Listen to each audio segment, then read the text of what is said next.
Van নিয়ে তারা বিভিন্ন মসজিদে ঘোরাঘুরি করে এবং অনেক সময় অনেক জায়গায় মিউজিক্যাল বিষয়গুলো থাকে এবং বিভিন্ন মসজিদে ঘুরে, ঘুরে এবাদত বন্দেগী করে।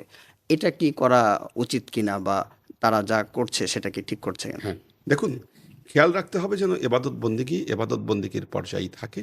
কারণ আমরা একটা দুঃখজনক ঘটনা শেয়ার করতে চাই। এটা আমিনবাজারে ঘটেছিল। আমার সালটি মনে নাই।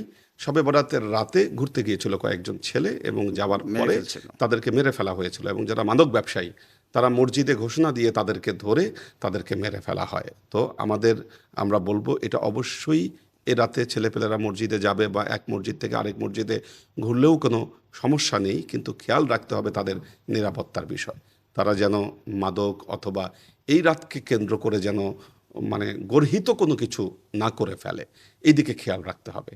তো নর্মালি মসজিদে গেলে একে অপরের সাথে দেখা করলে এক মসজিদ থেকে আরেক মসজিদে গেলে এক জামাতের সাথে আরেক জামাতের সম্প্রীতি বৃদ্ধি পেতে পারে, দেখা সাক্ষাৎ হতে পারে, কুশল বিনিময় হতে পারে, এগুলো সব কিছু পজিটিভ, কিন্তু অনাকাঙ্ক্ষিত কোনো ঘটনা যেন না ঘটে এই দিকে আমাদেরকে খেয়াল রাখতে হবে।